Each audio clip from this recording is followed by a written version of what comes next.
Sahabat GPPS Palu, selamat bergabung dalam ibadah online GPPS Palu hari ini. Sebelumnya, mari siapkan diri dan hati kita untuk menerima lawatan Tuhan dalam ibadah hari ini. Berikut kami sampaikan panduan mengikuti ibadah secara online. Yang pertama, siapkan diri untuk beribadah sebab ini adalah ibadah dan bukan tontonan. Yang kedua, ikuti setiap acara ibadah, turut menyanyi ketika puji-pujian, membaca Alkitab ketika pengkhotbah menunjuk ayat untuk dibaca, serta berdoa ketika diajak berdoa. Yang ketiga, karena ini adalah ibadah dan bukan tontonan, jangan bercakap-cakap selama ibadah sedang berlangsung. Percakapan dalam kolom live chat dapat saudara lakukan sebelum ibadah dimulai. Yang keempat, gunakan pakaian yang sopan dan duduklah dengan sopan. Selamat menikmati lawatan Tuhan. Tuhan Yesus memberkati. Shalom. Shalom. Shalom Bapak Ibu, Saudara-saudari yang diberkati oleh Tuhan pagi hari ini. Ada sukacita yang melimpah pagi hari ini. Amin. Amin. Iya, boleh lihat kiri kanannya Bapak Ibu, Saudara-saudari yang dikasih oleh Tuhan. Iya, ada sukacita yang luar biasa yang kita alami pagi hari ini. Dan pada saat ini tuh mari kita semua boleh menyiapkan hati kita, diri kita untuk menaikkan puji-pujian serta pengagungan kita kepada Tuhan. Namun sebelum itu saja kita semua satu dalam doa, mari kita berdoa. Kami mengucap syukur Tuhan buat kasih dan anugerah-Mu yang tidak pernah berhenti dalam kehidupan kami. Engkau Allah yang baik, Engkau Allah yang luar biasa dalam hidup kami Tuhan. Pada pagi hari ini Tuhan kami akan datang menaikkan puji-pujian kami, pengagungan kami kepada Engkau Tuhan. Namun kami mohon ampun atas setiap pelanggaran, tingkah laku, perbuatan serta pikiran kami yang tidak berkenan di hadapan hadirat Tuhan. Kami mohon ampun dalam nama Tuhan Yesus Kristus. Pulihkan roh, jiwa dan tubuh kami Tuhan, agar kami layak menaikkan puji-pujian kami di pagi hari ini. Terima kasih Bapa, dan kami serahkan juga buat sidang jemaat-Mu yang masih dalam perjalanan. Biarlah Engkau sertai juga jemaat-Mu agar tiba tempat ini, sehingga kami boleh bersama-sama memuji serta memuliakan Engkau. Ya Bapak dalam kerjaan surga, kami serahkan semuanya ke dalam tangan Tuhan. Akan ibadah ini dari awal pertengahan sampai akhirnya, kami saatnya boleh jadi dalam nama Tuhan Yesus Kristus. Dan kami putuskan setiap utang gelap yang coba mengganggu, apapun bentuknya, kami ikat, patahkan, hancurkan semua dalam nama Tuhan Yesus Kristus. Terima kasih Bapak, kami siap untuk memuji dan memuliakan Engkau pagi hari ini. Dalam nama Tuhan Yesus Kristus kami mengucap syukur. Amin.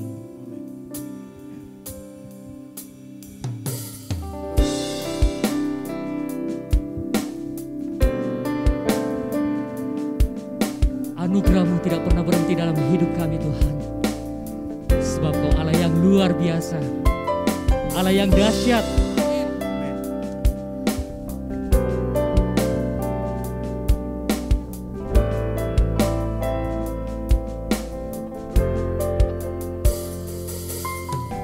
Anugerah-Mu kepadaku pernah berubah, perbuatan-Mu terlukiskan di dalam hatiku.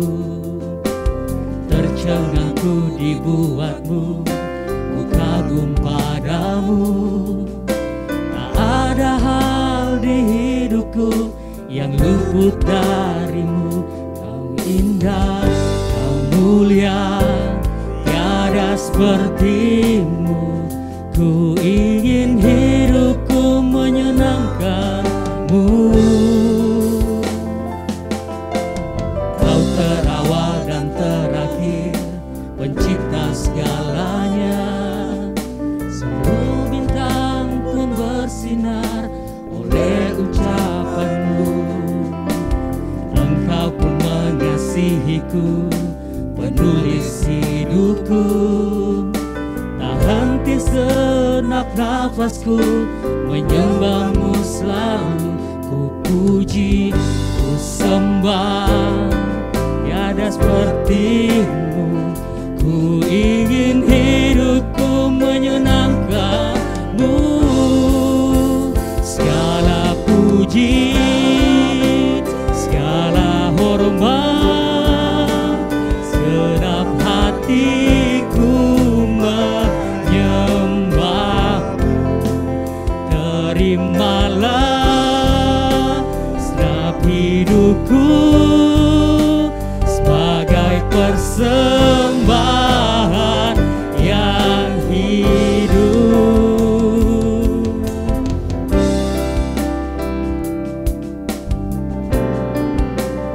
kasih Tuhan untuk kebaikan-Mu,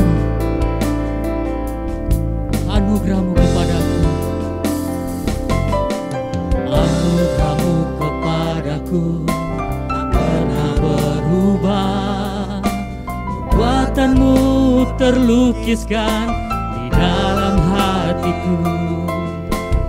Tercengangku dibuatmu, ku kagum padamu. Tak ada hal di hidupku yang luput darimu. Kau indah, kau mulia, tiada sepertimu. Ku ingin hidupku menyenangkanmu. Kau terawal dan terakhir.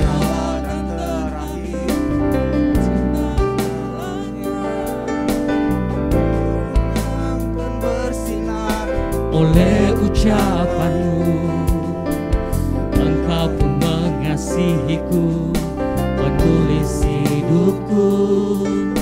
Tak henti setiap nafasku, menyembah-Mu selalu. Ku puji, ku sembah, tiada seperti-Mu. Ku ingin hidupku menyenangkan-Mu. Segala puji, segala hormat, segenap hatiku menyembah-Mu.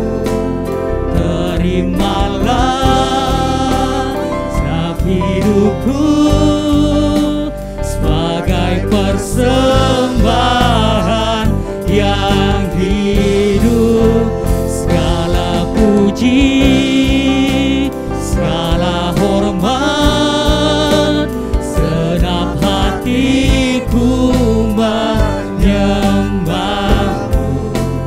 Terimalah setiap hidupku sebagai persembahan yang hidup.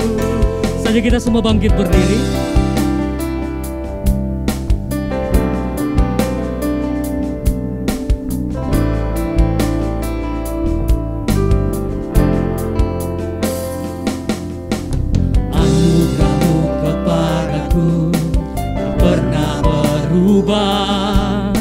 Perbuatan-Mu terlukiskan di dalam hatiku.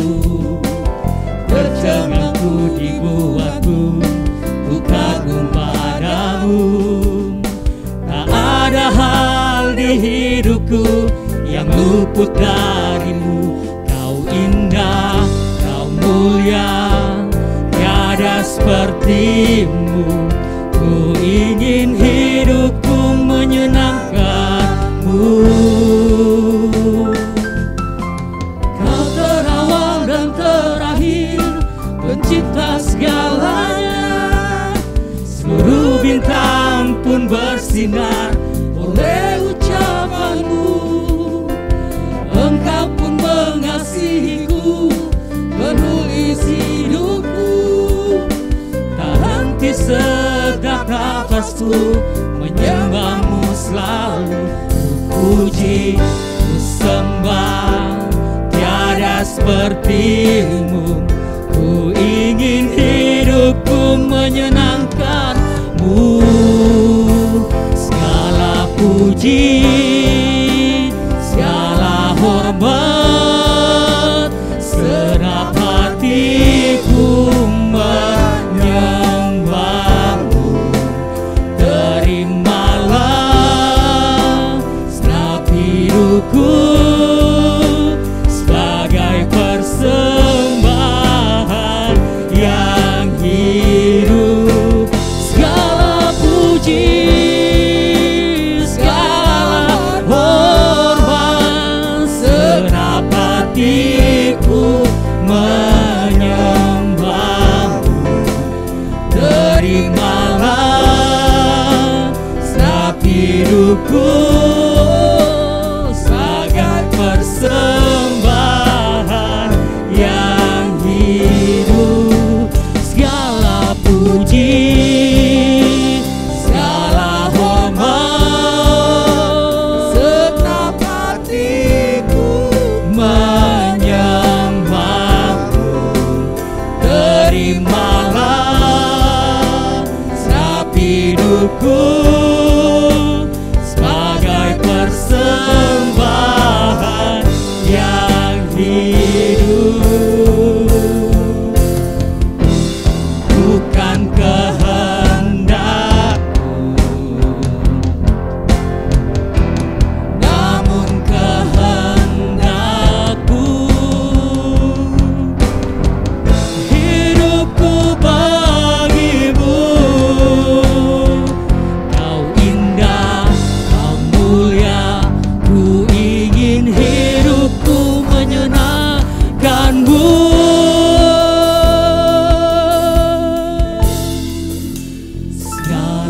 puji, segala hormat, senap hatiku menyembahmu. Terimalah senap hidupku sebagai persembahan yang hidup. Segala puji, segala hormat, senap hatiku menyembahmu. Terimalah senap hidupku sebagai persembahan yang hidup, sebagai persembahan yang hidup, sebagai persembahan yang hidup. Oh, segala puji, segala hormat, kemuliaan bagimu. Engkau Allah yang dahsyat, Engkau Allah yang luar biasa. Kami memuji namamu, kami tinggikan, kami agungkan Engkau Tuhan, kami tinggikan namamu ya. Engkau dahsyat, Engkau luar biasa. Segala kemuliaan hanya bagimu. Pengagungan, Engkau Allah yang mulia, Engkau Allah yang kudus, Engkau Allah yang agung. Terima kasih Tuhan, terima kasih. Memuji Bapa, anugerah-Mu tak pernah berhenti dalam hidup kami, sebab Kau Allah yang dahsyat. Terima kasih Tuhan, terima kasih Yesus. Terima kasih buat segala kebaikan. Terima kasih Engkau Allah yang agung, Engkau Allah yang dahsyat, yang tak pernah meninggalkan kami. Terima kasih Yesus. Kami terus menaikkan pujian kami Tuhan, pengagungan kami. Terima kasih Bapa, terima kasih atas segala anugerah-Mu Tuhan, yang tak pernah berhenti dalam hidup kami. Terima kasih. Terima kasih Tuhan. Terima kasih hanya Engkau yang layak dipuji, hanya Engkau yang layak menerima pujian dan penyanjungan. Sebab Kau Allah yang luar biasa, Engkau Allah yang dahsyat. Terima kasih Tuhan, terima kasih. Terima kasih Bapa, terima kasih anugerah-Mu Tuhan. Segala puji, segala hormat, senap hatiku menyembahmu. Terimalah senap hidupku sebagai persembahan yang hidup. Segala puji, segala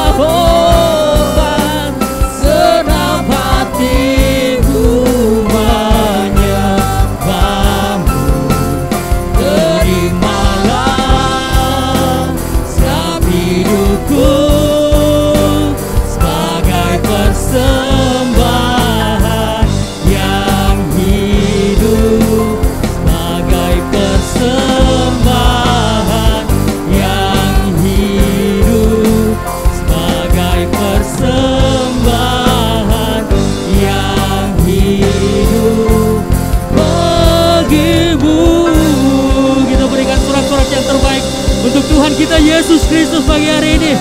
Allah yang luar biasa. Terima kasih Tuhan. Terima kasih untuk segala kebaikan Tuhan yang tidak pernah berhenti dalam kehidupan kami Tuhan. Dan saat ini Tuhan kami mau lebih lagi memuji serta memuliakan nama Tuhan. Dalam nama Tuhan Yesus Kristus kami mengucap syukur. Haleluya. Amin. Bapak Ibu saudara-saudari yang diberkati oleh Tuhan Yesus Kristus. Boleh lihat kiri kanannya. Iya, seberapa banyak yang datang dengan sukacita yang luar biasa. Yang tentunya kita saling menguatkan satu dengan yang lain. Ada sukacita pagi hari ini, haleluya. Amin. Saya persilakan duduk.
Pemilik kehidupan,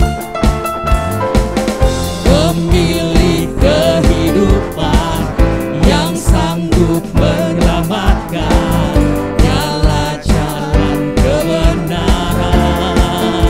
Kami rindukan Tuhan, kami rindukan kuasa pelawatan-Mu, kebangkitan pasti terjadi. Datanglah dan bertata, kuat dan berkuasa, saat hati bersatu, menaikkan pujian, belenggu dipatahkan, mujizat dinyatakan. Great is our God. Saatnya kita semua bangkit berdiri. Sama-sama kita naikkan pujian ini.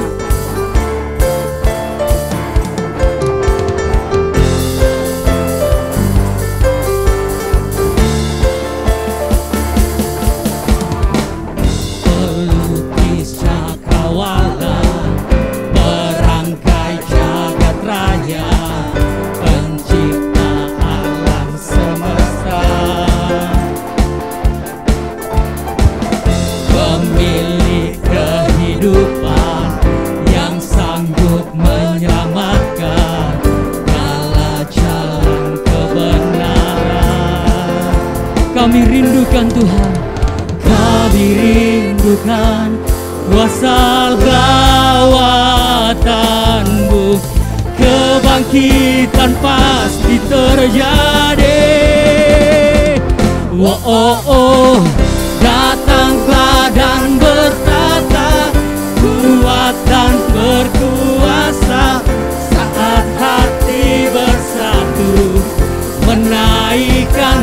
pujian, belenggu dipatahkan, mujizat dinyatakan. Datanglah dan berkata, datanglah dan bertata, kuat dan berkuasa, saat hati bersatu menaikkan pujian, belenggu dipatahkan, mujizat dinyatakan. Great is our God.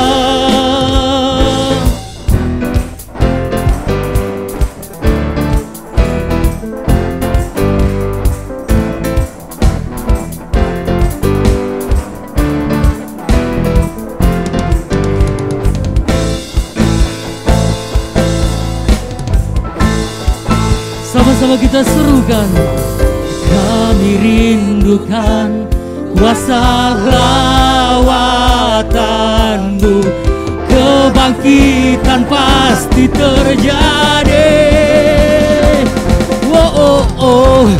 Datanglah dan bertata, kuat dan berkuasa, saat hati bersatu menaikkan pujian, belenggu dipatahkan, mujizat dinyatakan. Datanglah dan bertata, kuat dan berkuasa, saat hati bersatu menaikkan pujian, belenggu dipatahkan, mujizat dinyatakan. Great is our God. Kita berikan tepuk tangan yang terbaik untuk Tuhan kita Yesus Kristus pagi hari ini. Haleluya. Masih semangat untuk memuji Tuhan pagi hari ini, saudara? Amin. Kau terbesar dan mulia, ajaib semua perbuatanmu. Kau terbesar dan mulia, biarlah semua memujimu.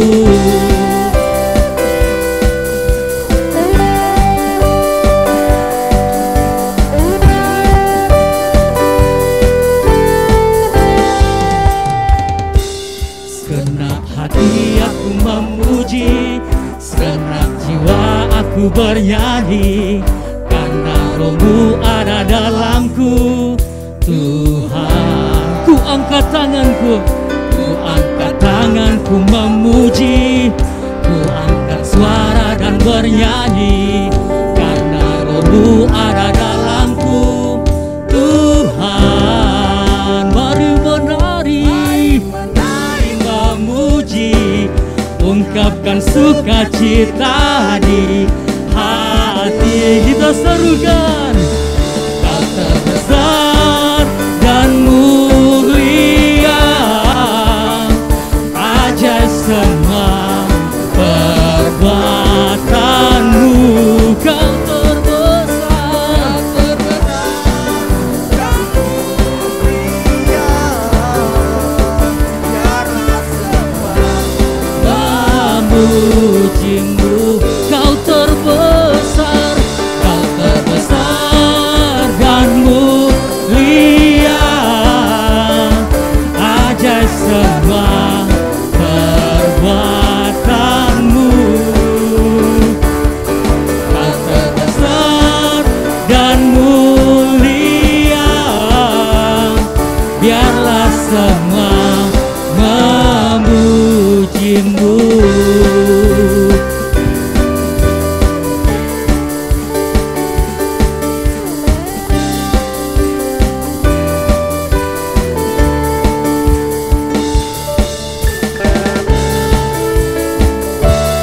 Sama-sama kita serukan.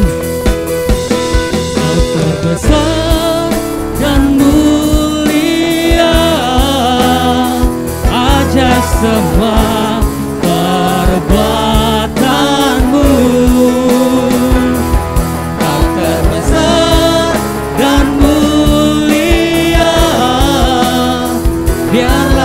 semua memujimu.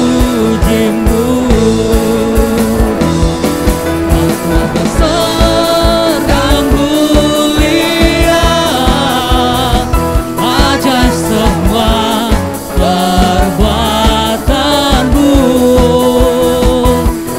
Kau terbesar dan mulia, biarlah semua memujimu.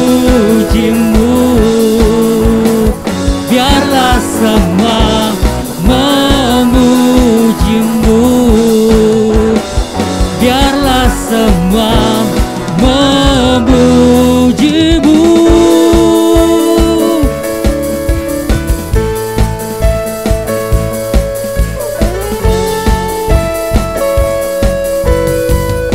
Haleluya.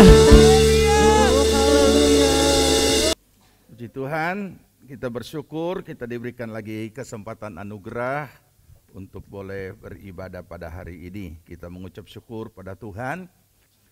Selamat datang juga bagi saudara yang baru pertama kali hadir dalam ibadah. Jika ada, supaya kita bisa saling mengenal, kiranya tidak keberatan, boleh berdiri sejenak untuk kita bisa saling mengenal dan akan didoakan. Bagi yang baru pertama kali hadir, ada di dalam dan di luar. Baik, kalau tidak ada, kita akan menyambut saudara-saudara kita yang berulang tahun yang saya sebutkan namanya dan hadir. Silakan berdiri untuk didoakan. Linio Tiolemba, Ariani Sumbagawe, Meliani Astuti Yowanita, Jemiones, Viren Agatis Chandra, Ani Usu, Cynthia Indriani Sulwijaya, Sri Erna Pakaya, Yeni Anggriani. Ada yang hadir? Kami datang ke hadirat-Mu dengan penuh syukur Tuhan.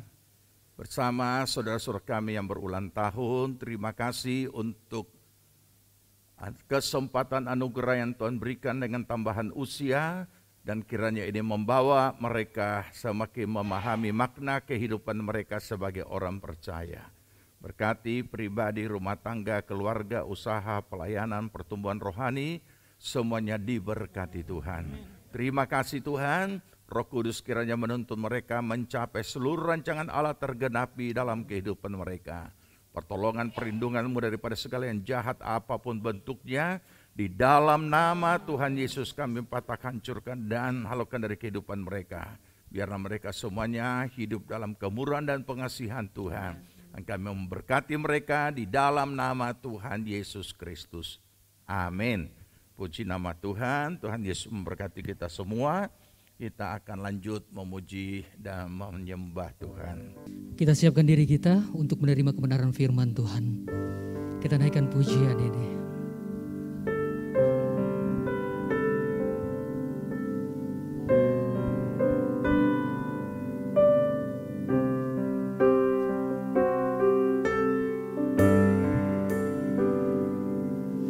Kami datang kepadamu Bapa untuk menaikkan pujian penyembahan kami dan syukur kami. Bapa-Ku datang dan berserah, ku nyatakan Kau yang berkuasa dalam gelap. Kau setia, Kau cahaya bagiku.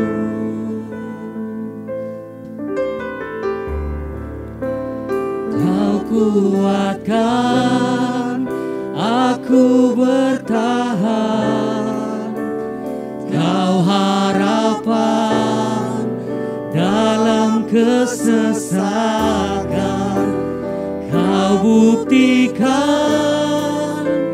kesetiaan-Mu Tuhan. Engkau Allah Immanuel.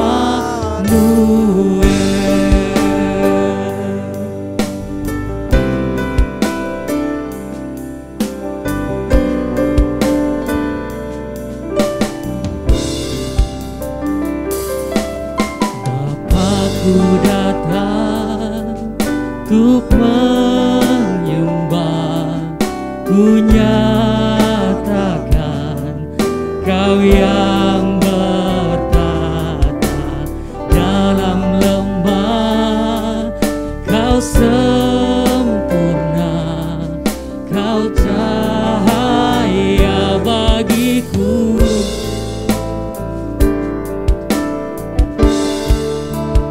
Kau kuatkan aku bertahan. Kau harapan dalam kesesakan. Kau buktikan kesetiaan-Mu Tuhan. Engkau Allah Immanuel. Kau kuatkan aku bertahan. Kau harapan dalam kesesakan. Kau buktikan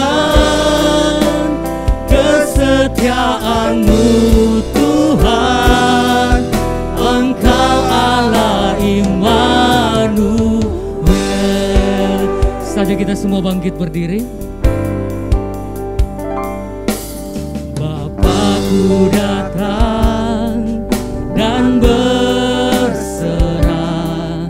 Ku nyatakan Kau yang berkuasa dalam gelap. Kau setia, Kau cahaya bagiku.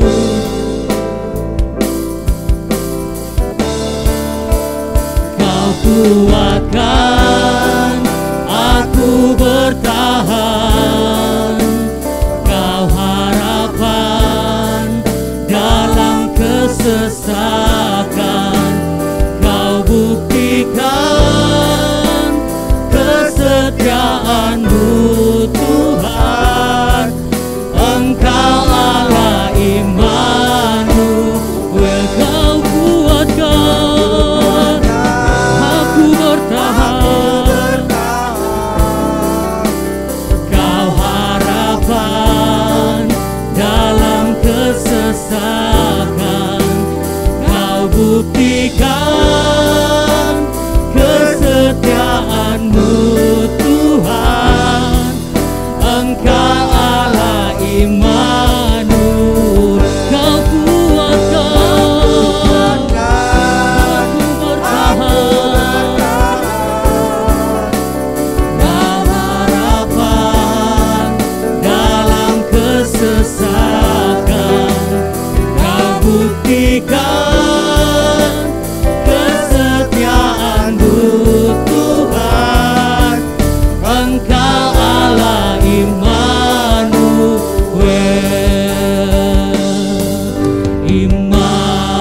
Immanuel, Immanuel. Engkau besertaku.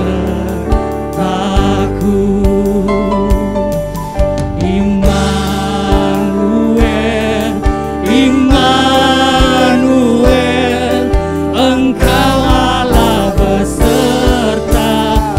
Immanuel, Immanuel, Immanuel. Engkau besertaku.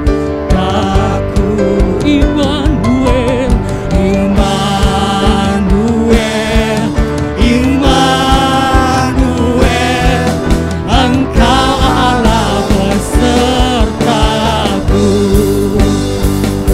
Oh, Kau kuatkan aku bertahan. Kau harapan dalam kesesakan. Kau buktikan kesetiaan-Mu Tuhan.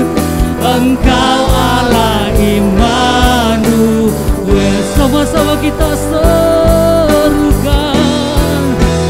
Kau kuatkan aku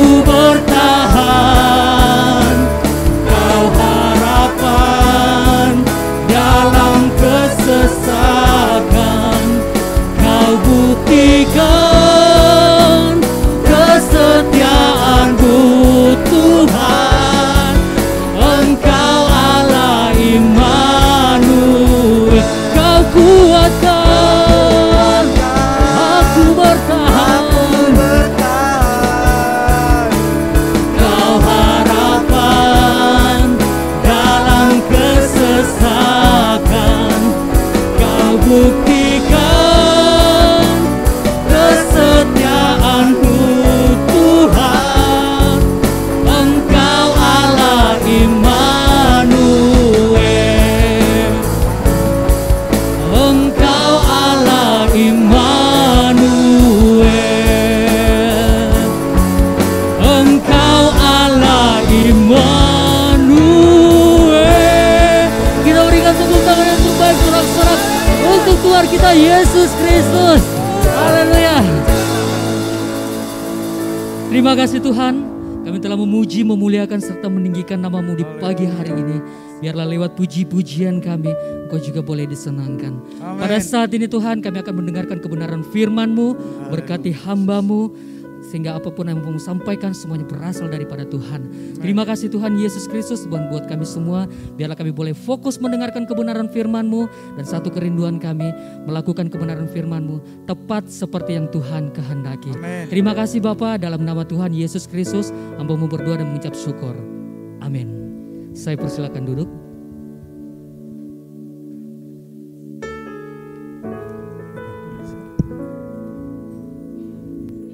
Puji nama Tuhan, mari kita membuka Alkitab kita masing-masing. Lukas pasal 22,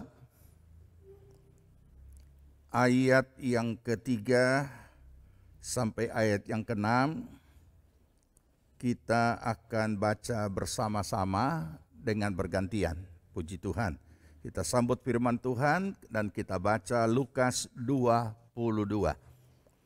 Mulai ayat yang ketiga, dan saya baca terlebih dahulu ayat yang ketiga, saudara ayat 4 dan begitu bergantian. Maka masuklah iblis ke dalam Yudas yang bernama Iskariot, seorang dari ke-12 murid itu.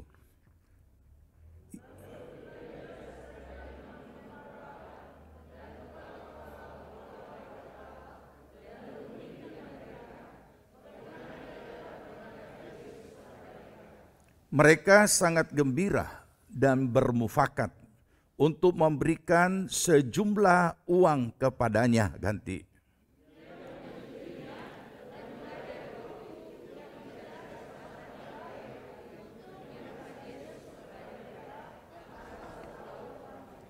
Puji Tuhan, silakan duduk. Kita akan lanjut belajar tentang Mamon. Ya. Jadi ayat ini juga kita tahu adalah peristiwa perundingan ataupun juga pengkhianatan Yudas terhadap Yesus yang dijual. Ya. 2 minggu lalu kita sudah belajar satu topik tentang apa itu jebakan Mamon.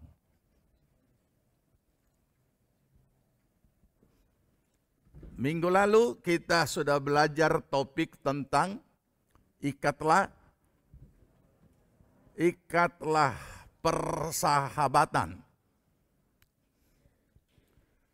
Persahabatan dengan mempergunakan Mamon.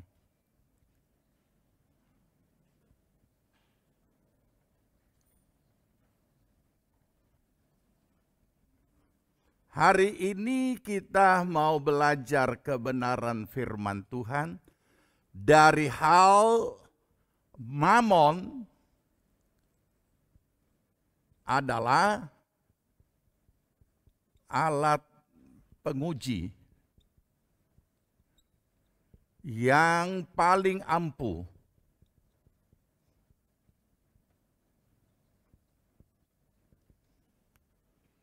Ini yang akan kita pelajari dan bertepatan ternyata itu juga telah terjadi menjelang Yesus akan disalibkan yang didahului dengan pengkhianatan Yudas. Kenapa ini Mamon begitu rupa?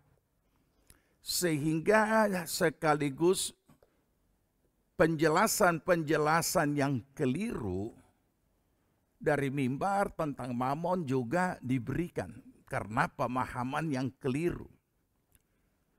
Padahal Mamon ini hanyalah sekedar apa? Dia hanya benda mati. Kalau bukan logam, dia adalah kertas untuk masa kini. Kenapa pengaruhnya dan peranannya begitu besar? Karena sangat terikat dengan keberadaan semua manusia, tidak ada yang terkecuali. Itu dasarnya itu, supaya kita pahami. Seluruh keberadaan kita sebagai seorang manusia lahiria butuh mamon, butuh uang. Tidak ada yang tidak pakai uang dari ujung rambut sampai ujung kaki, dan semua yang ada di rumah, semua yang saudara pakai sampai boleh datang ibadah, entah kendaraan, entah ojek, entah apa, semua tidak bisa dilakukan tanpa adanya mamon, tanpa adanya uang. Seluruh aspek hidup kita diikat dan terikat dengan kebutuhan uang. Memang bukan uang segala-galanya. Dan bisa dibuktikan orang bisa beli obat di apotek tapi tidak bisa beli kesehatan. Ya kan? Memang bukan uang segala-galanya. Tapi tanpa uang saudara tidak bisa dapat obat juga. Jadi kita tinggal memahami penempatan kalimat itu. Orang bisa beli tempat tidur yang sangat mahal sekali, tetapi tidak dapat membeli tidur yang nyenyak. Kecuali pakai lagi duit, beli obat tidur. Nah, ya kan? Memang tidak bisa dikatakan bahwa uang segala-galanya, tapi kalau kita berbicara secara duniawi, uang adalah segala-galanya dari segala yang ada. Ini secara duniawi. Nah, karena inilah yang menyebabkan dia seolah-olah peranannya sangat besar di seluruh aspek kehidupan manusia. Sekaligus karena bukan bendanya ya, bukan bendanya, tapi peranannya. Sehingga di dalam, peranannya merupakan kebutuhan manusia. Secara manusia lahiria mencukupi segala sesuatunya, bahkan menginginkan yang lebih lagi. Nah, akibatnya tanda kutip punya pengaruh yang sangat besar atas diri seseorang manusia. Baru-baru saya dikirimi oleh seseorang, ya. Dia seorang pengusaha di Jakarta, mengirimi saya sebuah video klip. Video klip itu isinya adalah sambutan dari seorang ketua sinode dari sebuah gereja, singkat saja, yang mengucapkan banyak terima kasih kepada pejabat negara. Dan selain ucapan terima kasih, oleh karena adanya jaminan-jaminan yang diberikan untuk kebutuhan rumah ibadah dan juga para hamba Tuhan, bahkan sampai di sekolah, guru sekolah minggu. Kalau ucapan sepertinya itu lumrah dan kita harus menghormati dan berterima kasih. Tetapi kemudian lanjutannya yang konyol, yaitu suatu klarifikasi pembenaran tentang pejabat tersebut yang hampir seluruh medsos mencemooh pejabat itu. Bayangkan. Terus setelah saya dengar, di bawahnya ada pertanyaan dari orang yang mengirim saya klipan video itu. Om, tolong tanya, apa benar berita ini? Ya. Kemudian setelah saya dengar, saya cari tahu apa benar dan memang benar berita itu. Kemudian dia komentar di bawah. Money can change karakter. Uang bisa merubah karakter. Dan begitu ada dengan adanya yang sambutan ini, kemudian lingkungan gereja dari segala penjuru, orang-orang dari segala penjuru mengecam sambutan itu. Nah, mari kita renungkan. Saya cuma jawab, saya kurang tahu ini acara, tapi kalau melihat dia punya baliho yang ada di belakang, pastilah sudah ditahu ini acara apa. Karena saya tidak ada di organisasi itu. Saya ada di organisasi GPPS. Oh iya, terima kasih Om. Kalimat di bawah itu sangat menyakitkan bagi kita sebagai orang percaya. Uang dapat merubah karakter. Walaupun dalam bahasa asing. Nah, jadi di sini kita melihat bahwa karena kebutuhannya begitu eratnya dengan diri kita sebagai seorang manusia lahiriah, sehingga besar peranan dan pengaruh yang bisa terjadi pada orang tersebut, pada diri kita. Oke? Nah, mari kita melihat lebih lanjut. Supaya kita tidak masuk dalam jebakan mamon. Dan supaya kita juga bisa punya bijaksana tentang bagaimana mempergunakan mamon. Dan tidak dijebak, malah kita yang pergunakan, bukan dia yang pergunakan, pembunuh bayaran itu kan dipergunakan oleh mamon. Nah, bagaimana kita mempergunakan? Olehnya sebelum saya lanjut kepada mamon sebagai alat penguji, maka saya ingin kembali saudara merenungkan apa yang kita pelajari minggu lalu, karena itu bagi orang yang memahami separuh-separuh bahaya.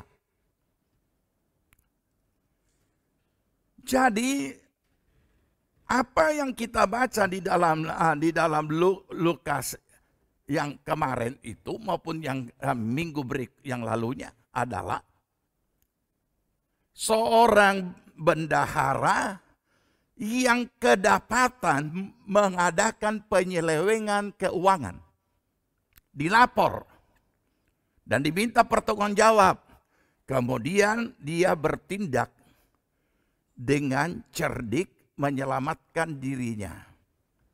Jangan lupa loh ya. Tuan, bos dari bendahara ini memuji bendahara yang tidak jujur itu karena kecerdikannya. Bukan Yesus yang memuji. Siapa yang puji? Bosnya.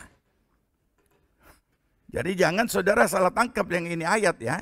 Kemudian saudara pikir, oh kita bisa memanipulasi data. Kita bisa roba-roba nota. Kita bisa main-main dengan keuangan dan lain sebagainya. Tidak. Yang puji itu kecerdikannya, bosnya bendahara itu. Sama seperti kita. Bukan main. Memang pintar dia. Kita sopecat masih hidup dia. Kenapa? Karena dengan kecerdikannya menipu, maka dia diterima oleh orang lain. Kecerdikannya main data, main nota kan yang dirubah 100 pikul jadi ber-80 dan lain sebagainya. Nah ini kemudian dengan kecerdikan yang dipuji oleh bosnya, barulah Yesus berkata, anak-anak dunia lebih pandai mempergunakan mamon daripada anak-anak terang. Ini dulu perlu saya kembali mengingatkan ya, sehingga jangan saudara salah membaca kemudian juga menangkap keliru apa yang disampaikan minggu lalu. Jadi bukan Yesus yang bosnya yang memuji. Kemudian itu dipakai sebagai contoh. Itu dia, itu anak dunia. Pintar menyelamatkan dirinya dengan doi. Tapi dengan cara yang tidak benar. Itu maksudnya. Ya. Nah kalau itu sudah kita paham, baru kita bisa memahami lebih lanjut tentang Mamon adalah alat penguji yang paling ampuh. Karena masih akan kita baca ayat itu. Lanjutannya. Nah saudara, apa yang kita baca tadi? Yudas Iskariot. Siapa Yudas? Murid Yesus. Murid Yesus. Orang percaya. Dia punya guru pemuridan. Siapa? Yesus sendiri. Modul berapa? Segala modul. Yang ajar siapa? Yesus sendiri. Bisa saudara renungkan ini? Yang ajar gurunya adalah Yesus sendiri. Ternyata ada satu orang di sana. Rupanya seperti ini. Oh, ada satu orang di kelas namanya Yudas. Oke? Nah, apa kita mau cari tahu?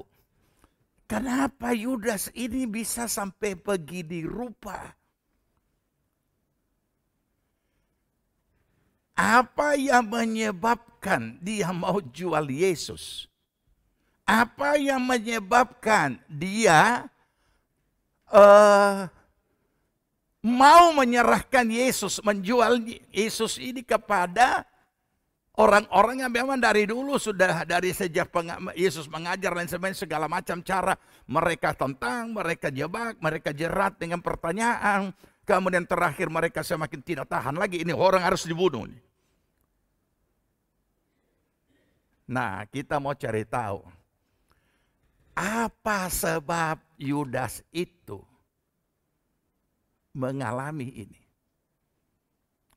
Rela. Dan dikatakan siapa yang masuk ke dalam diri Yudas? Iblis. Bukan doi, itu iblis. Iblis masuk di dalam diri Yudas. Iblis apa yang masuk di dalam diri Yudas?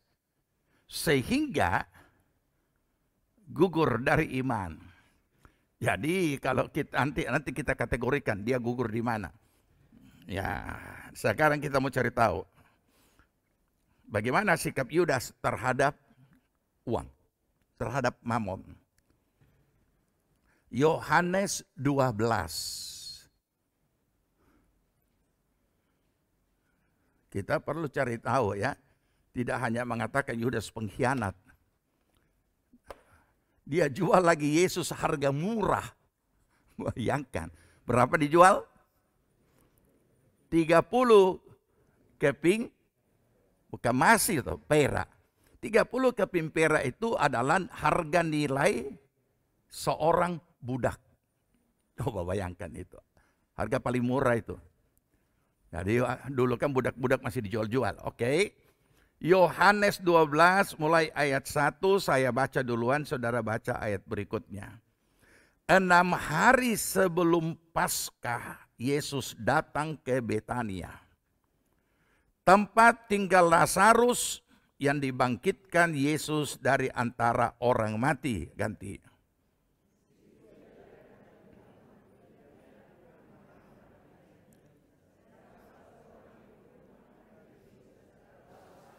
Ya, jadi ini perlu kita tahu ya, ini pesta ini ada di sini. Maka Maria mengambil setengah kati minyak narwastu yang murni, yang mahal harganya. Murni berarti masih dia punya apa itu? Ya, waduh mahal sekali tuh. Nah, jadi tidak heran kalau semua ruangan itu jadi harum. Ya. Jadi ia mengambil setengah kati minyak narwastu murni yang mahal harganya, lalu meminyaki kaki Yesus dan menyekahnya dengan rambutnya, dan bau minyak semerbak di seluruh rumah itu. Tunggu dulu, jangan dulu, ya. Renungkan dulu ini. Sejak pandemi saudara masih pakai parfum? Masih. Tapi orang tidak bisa cium lagi karena pakai masker. Artinya paling tidak tak kurang. Dan boleh dikata sebagian sudah tidak. Nah, sekarang saya mau tanya. Waktu saudara pakai parfum, taruh di mana? Ya, menurut petunjuk di sini kata. Jangan di sini baru. Mana lagi yang paling bau? Taruh juga, ya kan? Betul lah. Oh, rupanya ya kecil ini pakai parfum juga. Nah, sekarang pertanyaannya. Sekaya-kayanya saudara dan bisa beli parfum yang jutaan. Sekarang, adakah yang pakai parfum siram di kaki? Hah? Kaki kan biasa juga bau toh? Tidak ada, hampir tidak ada. Tidak tahu kalau ada tradisi-tradisi khusus kaki duluan. Ya. Tapi ini Maria dia siram. Tidak heran semerbak di dalam ruangan itu karena dia punya biang. Lanjut ayat 4 ya. Saudara, 2, 3.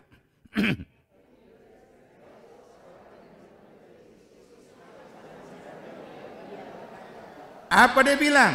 Mengapa minyak narwastu itu tidak dijual 300 dinar? Dan uangnya diberikan kepada orang-orang miskin. Ganti.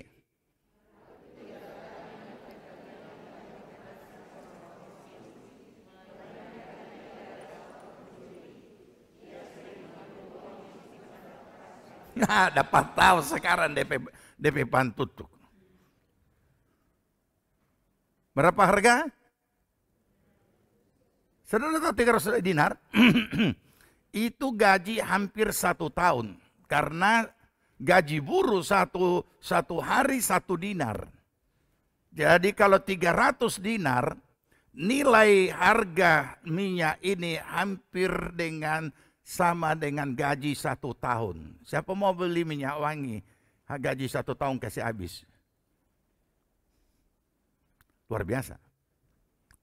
Itu harga yang dikorbankan di kaki Yesus. Oke, karena kita nanti lain kali kita bahas itu. Karena kita tidak bahas soal Maria. Soal bagaimana mengurapi kaki Yesus. Tapi sekarang yang kita mau bahas sesuai dengan topik komentar Yudas. Komentar Yudas sangat manusiawi. Sangat etis dan sangat prihatin di dalam kalimat yang dia sampaikan, seolah-olah itu adalah luar biasa. Dia punya perhatian kepada orang miskin. Mengapa minyak narwastu itu tidak dijual 300 dinar? Dia tahu harga. Rupanya jago doi ini orang ini. Dia tahu harga. Minyak juga dia tahu harganya.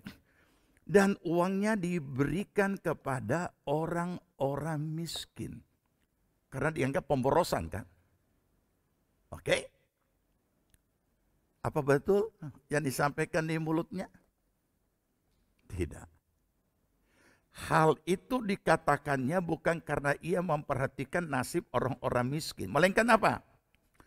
Ia adalah seorang pencuri yang sering mengambil uang yang disimpan dalam kas yang dipegangnya. Lah ini kalau kita pikir, masa Tuhan Yesus kan tahu segala perkara ya. So tahu ini papan curi, masa dijadikan bendahara? Secara pikiran akal manusia secara umum, kalau bendahara itu mungkin cari orang yang banyak doi supaya dia tidak pakai itu doi. Tapi ini yang dikasih jadi bendahara pancuri. Bukan cuma pancuri, tukang pakai doi kas. Ini Yudas. Jadi kita sudah paham. Sekarang kita tahu apa yang menjadi dasar daripada Yudas ini. Memang pribadinya sudah seperti ini.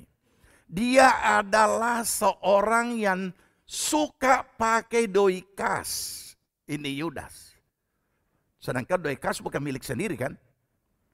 Nah, ini milik daripada tim PI daripada Tuhan Yesus. Anggaplah ini kayak kas misi, pelayanan Yesus. Dan kalau kita baca lebih lanjut lagi, mau tahu berapa DP saldo? Banyak sekali. Tapi Alkitab tidak keluarkan angka. Alkitab cuma memberi informasi bahwa orang-orang perempuan-perempuan kaya yang turut membiayai akan pelayanan Yesus dalam bidang keuangan. Nah, mari kita renungkan. Jadi berarti dia pegang apa nih? Kas kecil, kas besar. Kas besar. Jadi saudara, dari yang kita baca tadi, kita sudah bisa renungkan siapa Yudas ini, bagaimana sikapnya terhadap uang, dan apa kebiasaan yang dia lakukan dari kepercayaan yang diberikan kepadanya sebagai bendahara tim Yesus. Oke? Dan ternyata ia gugur dari iman. Saudara, Mamon adalah alat penguji yang paling ampuh. Penguji iman.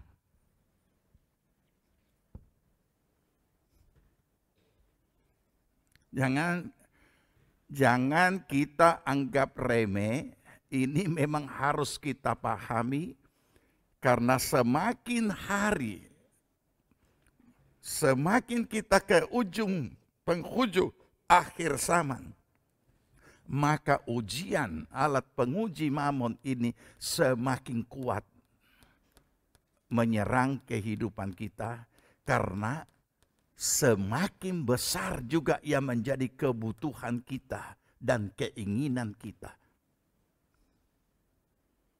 Makanya sudah harus kita siapkan diri. Bukan tahta, bukan wanita alat penguji yang paling ampuh. Tahta semua punya periodik. Itu. Dan tahta paling atas pun cuma sampai di situ.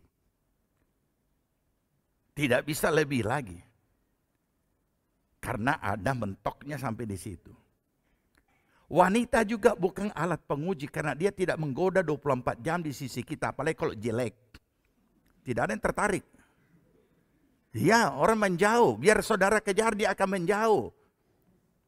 Itu perlu diketahui. Jadi ini logis. Jadi dia tidak ampuh. Baru lihat, ada, sudah aja. Ada lagi yang melihat dari atas. Ada lagi yang agak ada lagi kalimat-kalimat yang sadis. Bukan selera saya. Ada lagi, oh bukan level saya. Ada lagi, oh bukan idola saya. Jadi bukan. Ini dia Mamon ini Mamon. Uang. Kenapa saudara? Sebab seluruh keberadaan hidup kita butuh uang. Butuh. Peranannya besar karena butuh ini.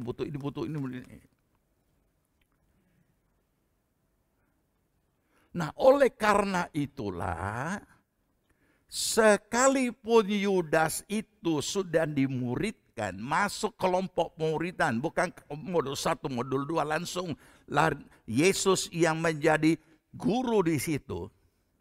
Tetapi ternyata itu sudah jadi tabiat. Ini bahayanya. Ya, nanti dia sudah jadi tabiat sudah jadi sifat, sudah jadi karakter, sudah jadi jati diri. Apa pancuri? Bukan pencuri barang, bukan. Tetapi sering mengambil uang kas. Itu Alkitab tulis. Terus pertanyaan, apakah tidak ketahuan? Kalau Yesus mengatakan, Alkitab mengatakan seperti itu, ya memang karena ya Tuhan tahu semua luar dalam. Apakah tidak ada fungsi kontrol sehingga takor terus ini kasnya tim pelayanan Yesus? Ya, bisa saja ada fungsi kontrol, tapi tidak ada catatan yang mengatakan siapa yang jadi auditor di situ. Selanjutnya, kepandaian orang memanipulasi data dengan segala kecerdikannya seperti yang sudah terjadi kemarin, bisa saja lolos dari auditor. Makanya dikatakan pencuri biasa lebih pintar daripada apa? Polisi. Ya. Nah, sehingga harus lebih pintar lagi. Nah, sekarang kita kembali. Jadi, kalau Yesus dijual oleh Yudas, bukan tidak ada penyebab. Kenapa yang lain tidak, Dan? Karena cuma Yudas yang sudah punya karakter seperti itu terhadap uang. Mari kita renungkan. Bahasa rohani bisa keluar, tapi ternyata dia kalimat rohani yang bermakna itu, yang berkualitas itu, tidak sama dengan kualitas iman yang dia miliki sebagai murid Yesus. Oke. Jadi kita sudah temukan itu penguji iman. Malah dia mengkhianati Yesus. Lebih tegasnya Alkitab katakan dalam 1 Timotius 6 ayat 10. Mari dibaca. 1 Timotius 6 ayat 10. Oke. Kita baca. Akar segala kejahatan adalah cinta uang. Sebab oleh memburu uanglah beberapa orang telah apa? Nah ini, menyimpan dari apa? Menyimpang dari iman. Dan menyiksa dirinya dengan berbagai-bagai duka. Sebab berakhir di mana? Di penjara. Ini ya. Jadi saudara, kita perlu menyimpang dari iman. Terus apa yang kita mau katakan? Besarnya peranan uang itu sampai bisa peranannya kenapa besar itu dulu, jangan sampai selalu uangnya yang kita salahkan. Peranannya kenapa jadi besar? Karena terikat dan diikat oleh kebutuhan kita dan keinginan kita dari ujung rambut sampai ujung kaki dan segala keinginan tambahan-tambahan. Oleh karena itulah peranannya menjadi besar, bukan saja sampai kepada peranannya memenuhi kebutuhan kita, tapi sampai kepada merusak jiwa dan pikiran oleh karena sudah masuk kepada keinginan-keinginan yang di luar kemampuan. Makanya menyimpang dari iman. Menyimpan dari iman ini bukan hanya sekedar tidak datang kebaktian karena jaga toko dan jaga apa, itu terlalu kecil. Tapi menyimpang dari iman. Mulai keluar dari iman percayanya. Apa sebab pengaruh ini? Kenapa kita bisa dipengaruhi? Itu pasti terjadi secara alamiah karena kebutuhan dan keinginan. Jadi kita orang yang ini. Jadi kalau dalam konteks alam roh, kita yang membuka celah. Kenapa kita membuka celah ini juga kita tidak tahu.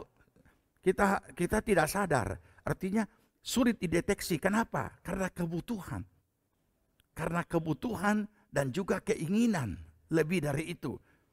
Jadi dengan sendirinya terjadilah itu. Bahkan bisa merubah karakter. Dia tahu dia bendahara. Dia tahu dia dipercayakan bendahara untuk kegiatan rohani. Kalau dia bendahara perusahaan, tentu mungkin kita memang dunia dengan dunia. Tapi yang diambil oleh Yudas ini apa? Dia jadi bendaharanya tim Yesus. Bendahara pelayanan.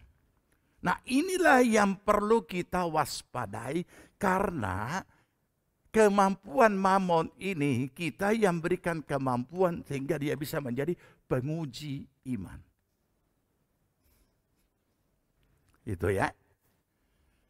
Karena dengan memburu uang, kalau sudah memburu ini berarti sudah keinginan, bukan lagi kebutuhan. Beberapa orang telah, jadi Alkitab bijaksana. Dia tidak katakan semua orang, beberapa orang.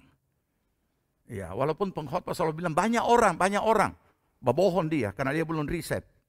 Ya, makanya kadang-kala itu khotbah-khotbah kalangan kita mimbar-mimbar penghakiman. Saya sangat berhati-hati mulai suka berkata banyak orang. Mana bisa banyak orang kamu belum cek. Nah, ini. Beberapa orang telah menyimpang dari iman. Ya, menyiksa dirinya itu dia tidak pikirkan. Lanjut ya. Apalagi yang bisa diuji? Lukas 16. Lukas 16 mulai ayat yang ke-10.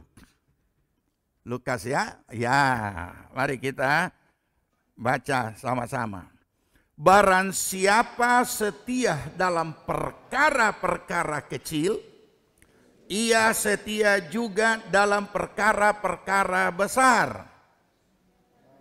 Dan barang siapa tidak benar dalam perkara-perkara kecil, ia tidak benar juga dalam perkara-perkara besar.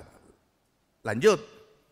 Jadi, jikalau kamu tidak setia dalam hal mamon yang tidak jujur, siapakah yang akan mempercayakan kepadamu harta yang sesungguhnya?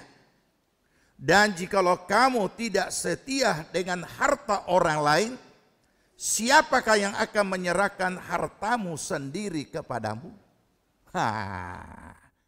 Jadi yang berikut adalah penguji kesetiaan dan kepercayaan. Siapa yang pernah diberikan kepercayaan sepenuh oleh seorang bos sampai seisi rumahnya diberikan? Potifar kepada Yusuf. Luar biasa kepercayaan yang diberikan kepadanya. Tapi didapati setia. Walaupun mai tua bagoda terus dengan segala macam gaya yang erotik. Dia tidak mempan. Dia tetap setia pada kepercayaan yang diberikan kepadanya. Kenapa? Dimulai dari perkara yang kecil. Karena ketika kita dipercayakan satu kepercayaan yang hanya untuk hal yang kecil, di dalamnya mengandung nilai tanggung jawab dan kesetiaan. Jadi hal yang kecil yang dipercayakan pada kita jangan kita remehkan. Karena dari situlah karakter kita juga akan diuji dan akan terbentuk. Begitu juga kepercayaan, apalagi kepercayaan dalam hal mamon. Jangan kita anggap kembalian dari nota itu cuma 5.000. Wah, kasih kembali notanya saja. Tidak, 5.000 juga kepercayaan. Cuma 2.000 habis di parkir. Ya kalau pakai parkir, ada karcis parkir 2.000. Ya, nah jadi kita perlu memahami ini, setia dalam perkara-perkara kecil. Sayang ya, hal ini kadang-kala tidak terlalu hal ini diremehkan. Padahal itu membentuk pribadi kita sendiri. Untuk pada saat kita dipercayakan oleh Tuhan berkat harta kita sendiri, uang kita sendiri, kita sudah bisa mengelolanya dengan baik dan mengelolanya dengan benar. Makanya dikatakan, siapa yang tidak benar dalam perkara yang kecil, ia juga tidak benar dalam perkara-perkara besar. Nah, olehnya pada saat kita diberikan kepercayaan, kelihatannya remeh, kelihatannya kecil, jangan anggap remeh. Karena disitulah ujian kesetiaan dan ujian kepercayaan. 5 talenta menghasilkan 5 talenta. 2 talenta menghasilkan 2 talenta. Yang 1 talenta, kecil, udahlah. Ini bos ada tukang marah-marah juga bagi dia, tanam dia. Tidak dapat apa-apa. Karena dianggap kecil. Nah, kembali kepada kehidupan kita hari-hari. Apakah kita sudah lakukan ini? Karena firman Tuhan berkata, jika kamu tidak setia dalam hal mamon yang tidak jujur, siapakah yang akan mempercayakan kepadamu harta yang sesungguhnya? Siapa yang tidak setia dalam hal mamon yang tidak jujur? Bukan kita disuruh juga setia untuk tidak jujur, bukan. Ini mamon ini memang merajalela. Tetapi dikatakan siapa yang tidak setia dalam hal mamon.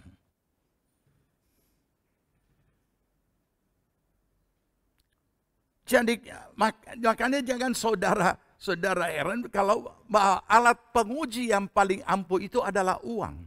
Bukan yang lain. Uanglah segala-galanya menjadi alat penguji.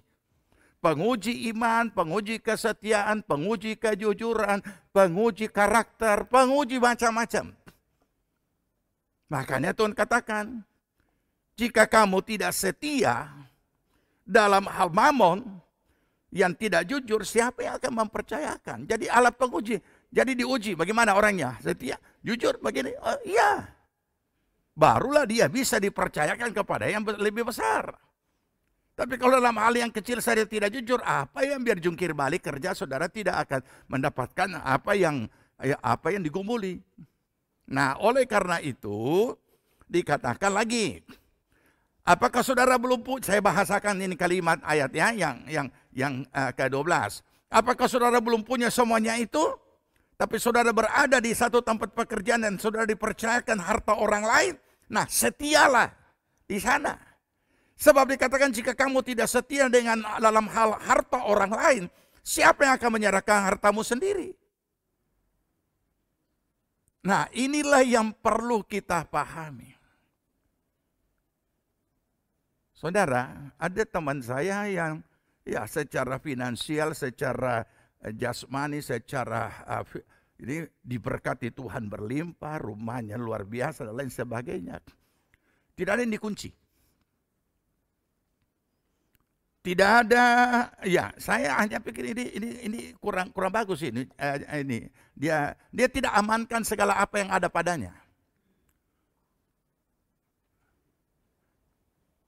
Di meja hias ada macam-macam perhiasan di situ dan lain sebagainya yang harganya selangit dan lain sebagainya. Dan anehnya, pembantu yang ada di dalam rumahnya tidak mencuri. Dia cuma pesan satu kalimat, kalau ngana curi ini, ngana tidak akan jadi kaya dan kita tidak akan jadi miskin. Dia cuma pesan satu kalimat seperti itu.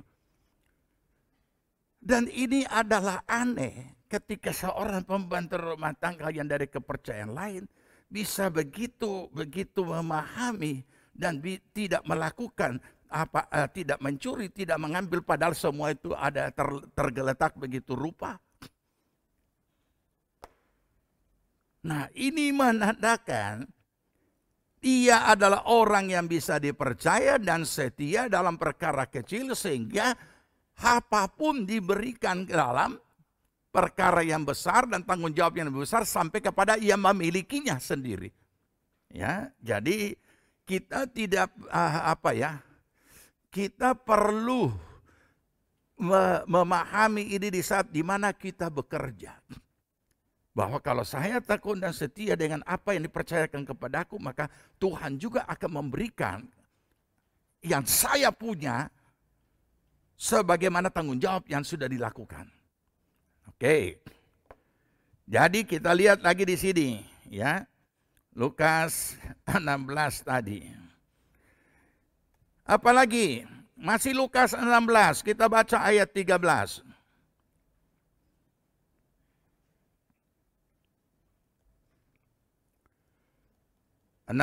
Ayat 13 sudah dapat kita baca. Ya, seorang hamba tidak dapat mengabdi kepada dua tuan.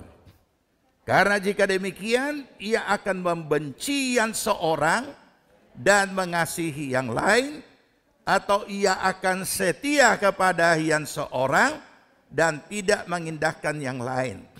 Kamu tidak dapat mengabdi kepada Allah dan kepada Mammon.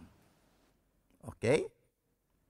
Ya, kalau tadi kita sudah tahu tentang Mammon dan lain sebagainya, sekarang diperhadapkan kepada kita, dia adalah penguji pengabdian.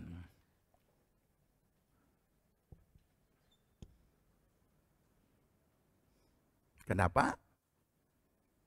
Apapun besarnya kebutuhan kita, apapun peranan dan pengaruh Mammon itu karena kebutuhan manusia dari rambut sampai kepada telapak kaki, namun demikian kita tahu Mammon itu tidak kekal. Dan kita tidak dibenarkan mengabdi secara bersamaan. Mencintai Mammon, apa yang akan terjadi? Memburu Mammon, apa yang akan terjadi? Inilah Yohanes 1 Yohanes 2. 1 Yohanes pasal 2. Ayat 15 mulai. 1 Yohanes pasal 2 ayat 15. 2, 3. Janganlah kamu mengasihi dunia dan apa yang ada di dalamnya. Jikalau orang mengasihi dunia, maka kasih akan Bapa tidak ada di dalam orang itu. Ini dulu ya. Kita disuruh apa? Pandai mempergunakan Mammon, bukan mencintai Mammon, tapi mempergunakan. Kita dikatakan harus mengikat persahabatan dengan mempergunakan Mammon. Bukan bersahabat dengan Mammon, tapi mempergunakan Mammon dalam mengikat persahabatan. Jadi kita perlu bedakan ini. Pengaruh dan peranannya yang begitu besar karena terikat dan diikat oleh kebutuhan dan keinginan manusia. Namun Tuhan berkata, tidak boleh mengasihi. Ayat sebelumnya kita juga sudah baca, siapa yang mencintai bahkan memburu uang, dia menyimpan dari iman. Tetapi di sini dikatakan, makanya di sini dikatakan, jika kamu mengasihi dunia, ya, janganlah kamu mengasihi dunia dan apa yang ada di dalamnya. Jikalau orang mengasihi dunia, maka kasih akan Bapa tidak akan ada di dalam orang itu. Jadi sekaligus dia adalah penguji kasih kita kepada Tuhan, penguji untuk pengabdian kita kepada Tuhan. Lanjut 16. Sebab semua yang ada di dalam dunia, lanjut, yaitu keinginan daging, keinginan mata, serta keangkuhan hidup, bukanlah berasal dari Bapa, melainkan dari dunia. Saudara tahu? Ini bisa terjadi secara alamiah tanpa disadari oleh orang itu. Ketika seseorang sudah berlimpah dengan mamon, gaya hidupnya juga akan berbeda. Benda-benda yang melekat di tubuhnya bahkan yang dipakai juga bukan lagi yang biasa-biasa. Yang biasanya cuma minum kopi di warung kopi, sekarang tidak bisa kalau bukan di kafe. Dulu kopi tubruk, sekarang bukan. Kopi latte. Waduh.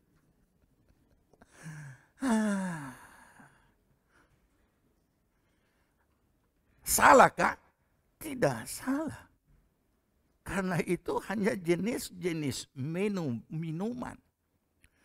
Tetapi jebakan untuk hidup hedonisme, hidup peri duniawi, itu akan terbentuk dengan sendirinya. Itu sudah dengan sendirinya. Nah, kalau kita tidak hati-hati, maka kita akan memperbudak atau diperbudak oleh mamon ini.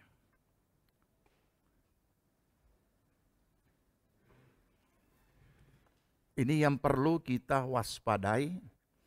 Ini yang perlu kita siapkan mental kita selain iman kita. Ayat 17, kita akhiri di ayat 17. Oke. Dan dunia ini sedang lenyap dengan keinginannya. Tapi orang yang melakukan kehendak Allah tetap hidup selamanya. Luar biasa. Jemaat Tuhan yang dikasihi Tuhan, jadilah bijaksana. Milikilah hikmat, akal budi dan hati yang bijaksana. Karena tidak ada orang yang bisa terlepas daripada kebutuhan mamon selama masih hidup di dunia.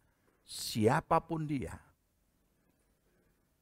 Dan karena itulah ia akan mengambil alih peranan dan pengaruh yang seharusnya peranan dan pengaruh kita dari diri kita. Tapi ini berubah menjadi pengaruh dan peranan yang dilakukan oleh karena kebutuhan dan keinginan kita. Ingatlah selalu alat penguji yang paling ampuh adalah apa? Alat penguji yang paling ampuh adalah ya, uang. Ingat itu.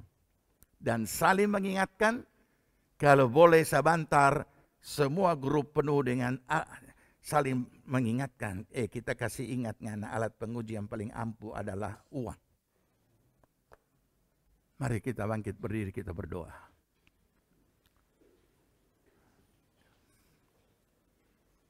Kita siapkan hati kita menerima dan bersekutu dalam perjamuan yang kudus.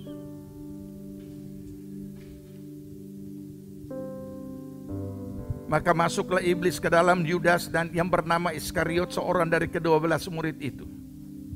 Lalu pergilah Yudas kepada imam-imam kepala dan kepada kepala-kepala pengawal bait Allah dan berunding dengan mereka bagaimana dapat menyerahkan Yesus kepada mereka. Mereka sangat gembira dan bermufakat untuk memberikan sejumlah uang kepadanya, yaitu 30 keping perak. Dan ia setuju, dan mulai waktu itu Yudas mencari jalan atau kesempatan yang baik untuk menyerahkan Yesus kepada mereka tanpa setahu orang banyak. Jangan pernah iman kita digugurkan oleh mamon, karena kita tahu dia cuma alat pembayar. Tapi mari kita terus mengasihi Tuhan dan tidak membiarkan iman kita gugur oleh karena itu. Cukup itu sudah terjadi pada Yudas. Aku mengasihi Engkau Yesus, amin, dengan segenap hatiku. Aku mengasihi Engkau Yesus dengan segenap jiwaku. Aku mengasihi Engkau Yesus dengan segenap hatiku. Aku mengasihi Engkau Yesus dengan segenap jiwaku. Ku renungkan firman-Mu siang dan malam, ku pegang perintah-Mu dan ku lakukan. Engkau tahu ya Tuhan, tujuan hidupku hanyalah untuk menyenangkan hati-Mu. Siapkan roti di hadapan hadirat Tuhan. Juga siapkan segala keberadaan kita untuk bersekutu dalam perjamuan yang kudus. Saya akan membacakan firman Tuhan untuk menuntun kita mempersiapkan diri bersekutu dalam perjamuan yang kudus. Demikianlah firman Tuhan akan saya bacakan. Barang siapa dengan cara yang tidak layak makan roti dan minum cawan Tuhan, ia berdosa terhadap tubuh dan darah Tuhan. Karena itu hendaklah tiap-tiap orang menguji dirinya sendiri, dan baru sesudah itu ia makan roti dan minum dari cawan itu. Karena barang siapa makan dan minum tanpa mengakui tubuh Tuhan, ia mendatangkan hukuman atas dirinya. Sebab itu banyak di antara kamu yang lemah dan sakit, dan tidak sedikit yang meninggal. Kalau kita menguji diri kita sendiri, hukuman tidak menimpa kita. Makasih Tuhan. Haleluya. Jika saudara telah siap, kita angkat roti di hadapan hadirat Tuhan. Dengarkan firman Allah, saya bacakan. Sebab apa yang telah kuteruskan kepadamu telah aku terima dari Tuhan, yaitu bahwa Tuhan Yesus pada malam waktu ia diserahkan mengambil roti, dan sesudah itu ia mengucap syukur atasnya. Ia memecah-mecahkannya dan berkata, inilah tubuhku yang diserahkan bagi kamu. Perbuatlah ini menjadi peringatan akan daku. Jemaat Tuhan yang dikasihi Tuhan, bukankah roti yang kita pecah-pecahkan ini adalah persekutuan di dalam tubuh Kristus? Amin. Kita makan dengan percaya dan bersyukur dalam nama Tuhan Yesus.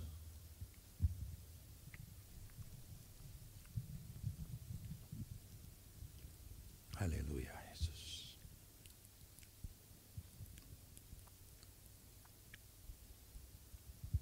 Mari angkat cawan di hadapan hadiratnya, dengarkan firman Tuhan.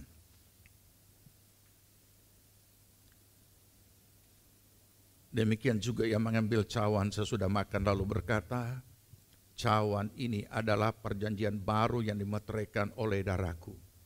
Perbuatlah ini setiap kali kamu meminumnya menjadi peringatan akan daku. Sebab setiap kali kamu makan roti dan minum dari cawan ini, kamu memberitakan kematian Tuhan Yesus sampai Ia datang kembali. Jemaat Tuhan yang dikasihi Tuhan, bukankah cawan pengucapan syukur yang atasnya kita ucapkan syukur adalah persekutuan dalam darah Kristus? Amin. Kita minum dan percaya dan penuh syukur dalam nama Tuhan Yesus.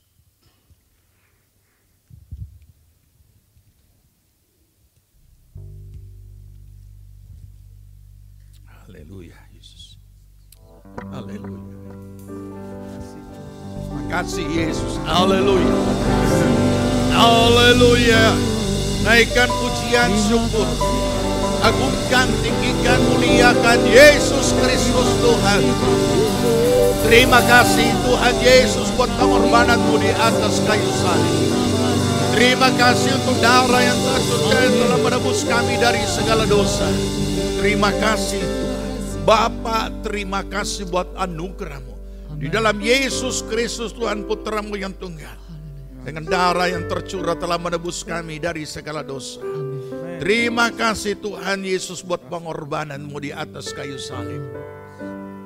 Terima kasih Roh Kudus. Engkau penolong yang telah diutus untuk menolong kami dalam segala kelemahan kami. Amin. Untuk membawa kami tetap taat melakukan kebenaran-kebenaran firman Allah. Amin. Terpujilah nama Tuhan. Terima kasih untuk hari ini. Kami boleh berbakti, beribadah, bersekutu, memuji, menyembah Tuhan, dan bersekutu dalam perjamuan yang kudus. Menyatu dengan Tuhan. Ya, kami boleh mengalami kekuatan yang baru, pemulihan, kesembuhan, penghiburan. Amin. Terima kasih Tuhan. Terima kasih. Terpuji nama Tuhan. Berkat Allah turun atas seluruh jemaat-Mu yang hadir saat ini, maupun juga yang mengikuti secara online dimanapun mereka berada. Kiranya Tuhan menjamah, Tuhan memulihkan semuanya. Terima kasih Bapak. Terima kasih.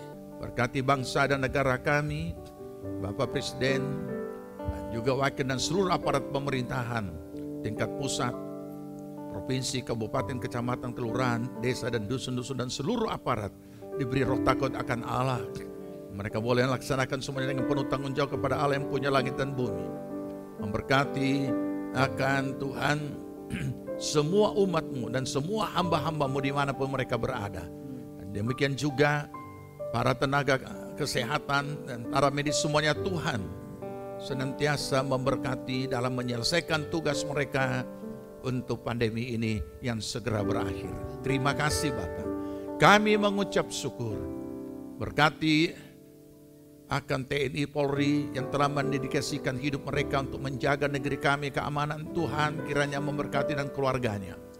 Biarlah seluruh negeri kami diberkati Tuhan. Amin. Terpuji nama Tuhan.